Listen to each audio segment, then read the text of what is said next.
இன்னைக்கு அப்படியே என் சபையில் 10,000 பேர் இருக்கணும்னு ஆசை இருக்கு, விஷன் இருக்கு. 15,000 பேர் விஷன். இந்த 15,000 பேர்ல எத்தனை பேர் பாத்திரமான கம்யூனியன் எடுக்கிறான்னு மேல நிக்கிற உங்களுக்கு தெரியுமா? இல்ல நாங்க வசனத்தை கொடுத்துட்டோம், கேட்கறது கேட்காதது அவன் இஷ்டம். இதே மாதிரி உன் பையனுக்கு சொல்லி பாரு. நான் சொல்லிட்டேன், கேட்கல அவன் இஷ்டம், அவன் செத்தா சாவட்டும் சொல்லுவீங்களா?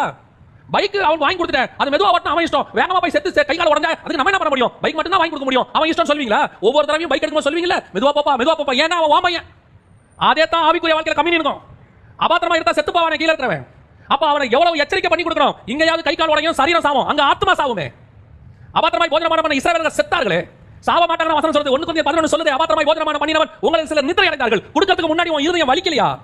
ஐயோ கீழ இருக்கிறவன் தப்பா எடுத்தான செத்து போவானே என்ற வலி உனக்கு வரலையா? வரணும். வந்தாதான் நீ உண்மையிலே ஆவிக்குரிய தகப்பன். நீங்க கீழ இருக்கிறவன பத்தி ஒரு கவலை கிடையாது. ஏன்னா ஆசை 10,000 பேர் இருக்கணும், 5,000 பேர் இருக்கணும். எப்படி கம்யூனியன் கொடுப்பீங்க? புட்டு கொடுத்து நல்ல ஒரு 100 அசிஸ்டன்ஸ் வச்சுக்கிட்டு எல்லாரும் அங்கங்க பேக்கரி கடை மாதிரி பிரெட் வச்சுக்கிட்டு நிக்கிறான். எவனுக்கு கொடுக்குறோம் எவனுக்கு கொடுக்க மாட்டேங்குது தெரிய மாட்டேங்குது. அது 1ஆம் தேதி காலையில 10,000 பேர், 20,000 பேர், 30,000 பேர் ஆசை. என் சபையில 30,000 பேர் கம்யூனியன் எடுத்தார்கள். எத்தனை பேர் பாத்திரவானா எடுத்தான்? அதுதானே கேள்வி. உன் பிள்ளைகள் எத்தனை பரலோகத்துக்கு போகும் தெரியுமா உனக்கு? ஏலியின் பிள்ளைகளை எத்தனை வாழும் எத்தனை சாகும் அவனுக்கு தெரியுமா? இதுதான் இன்னைக்கு நடக்குது. அபாத்திரமாய் போஜனபானம் எடுக்கிறவனுக்கும் தெரியல, கொடுக்கிறவனுக்கும் தெரியல. கம்யூனியன் அவ்வளவு கேஷுவலா, அது வந்து ஒரு சாதாரண ஒரு விஷயங்க. அடையாளம் மட்டுமே. அடையாளம் மட்டும்னா எதுக்கு 1 Corinthians இவ்வளவு எழுதி 10ஆம் அதிகாரத்துல அதை பத்தி இவ்வளவு எக்ஸ்பிளேஷன் கொடுக்கிறோம். 2 அதிகாரத்தை ஏன் கொடுக்கணும் கம்யூனியனுக்குனா? நான் வருமளவும் என்னை நினைவு கூறும்படி இதை செய்யுங்கள். இன்னைக்கு அதான் நடந்துட்டு இருக்குது. அற்பம் சபையில கம்யூனியன் அற்பம், வசனமா அற்பம். எடுக்கிறவன அற்பமா நினைக்கிறான், கொடுக்கிறவன அற்பமா நினைக்கிறான். நீ எவ்வளவு அற்பமா நினைச்சிருந்தீனா அதை நீ கொரியர்ல அனுப்புவ. கம்யூனியனை கொரியர்ல அனுப்புய நீ எவ்வளவு உனக்கு ஆவிக்குரிய வாழ்க்கையில உனக்கு பூச்சி புடிச்சு போறவனா இருப்ப. நீ கம்யூனியன் கொடுக்கும்போது கையில நாய்க்குட்டியை வச்சுக்கிட்டு தடவிட்டு கம்யூனியன் கொடுக்குறிய, நீ எவ்வளவு பூச்சி புடிச்சவன். கர்த்தர் பார்த்துட்டு இருக்காரு, நொறுக்கி போடுவார். ஏன்னா கர்த்தருடைய சரீரத்தை நீங்க கையில வச்சுக்கிட்டு இருக்கீங்க, கர்த்தருடைய ரத்தத்தை கையில வச்சிருக்கீங்க. அது அடையாளம் தான், அது இல்ல, அது அடையாளம் தான். ஆனாலும் அந்த பயபக்தி இருக்கணும், அந்த பயபக்தி இருக்கணும். அடிக்கப்பட்டது பஸ்கா ஆட்டுக்குட்டி தான். ஒரு ஆட்டுக்குட்டி தான் எகிப்தியருக்கும் இஸ்ரவேலுக்கும் டிஃபரன்ஸ்.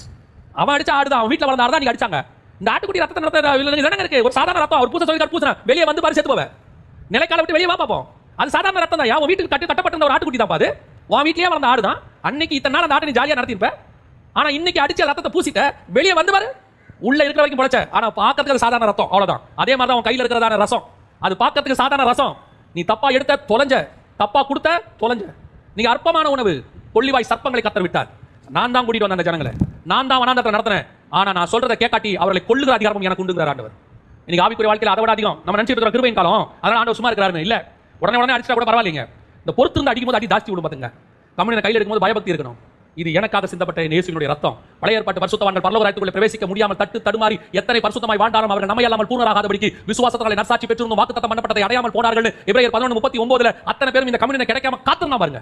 எனக்கு கிடைக்கலையே, நான் விசுவாச நற்சாட்சி பெற்றும் பரலோகத்துக்குள்ள கால் வைக்க முடியலையே, நான் மேல் பாதாளத்தை தவித்துக் கொண்டிருக்கிறேன். காரணம் அந்த ஒரு ஆட்டுக்குட்டியானவர் அடிக்கப்படாதனால. அந்த ஆட்டுக்குட்டியானவர் அடிக்கப்பட்டு உனக்கும் எனக்கும் வாசலை திறந்து திரைச்சலை கிழித்து மகா பிரதான ஆசாரியராய் உள்ளே நுழைந்து உனக்கும் எனக்கும் கிருபாசனத்தில் கிட்டி நெருங்கி சேர ஒரு வாய்ப்பு கொடுத்திருக்காரு. அப்படின்னா அந்த கம்யூனியன் எப்பேற்பட்டது, எவ்வளவு ஆசீர்வாதமானது, எவ்வளவு மகத்துவம் உள்ளது, எவ்வளவு வல்லமை உள்ளது. இன்னைக்கு அசட்டை அற்பம். அதான் கர்த்தர் சொல்றாரு, நீங்க எவ்வளவு அசட்டை பண்ணீங்க, அற்பம் பண்ணீங்க, உன் கையில கம்யூனியனை கிடைக்க விடாம கர்த்தர் பண்ணிட்டார், மூடி போட்டார். உனக்கு அப்பமும் கிடையாது ரசமும் கிடையாது, ஒரு வருஷம் மூடி போட்டார். கர்த்தர் திருப்பி திறப்பார், திருப்பி கொடுப்பாரு. திருப்பி நீ அற்பமா எடுத்த, திருப்பி அசட்டை பண்ண, திருப்பி அதை கனவீனப்படுத்தின, ஆண்டவர் இந்த தடவை கதவை பூட்ட மாட்டார். இஸ்ரவேலுக்கு நடந்தது உனக்கும் நடக்கும். இது கர்த்தருடைய வார்த்தை. இஸ்ரவேலுக்கு நடந்தது உனக்கும் நடக்கும். இன்னைக்கு அதுதான் நடந்திருக்கு. கேர்ஃபுல்லாக இருந்துக்கணும். அபாத்திரமாய் போஜனம் பண்ணவன், அபாத்திரமாய் பானம் பண்றவனுக்கு இன்னும் இருக்காமா?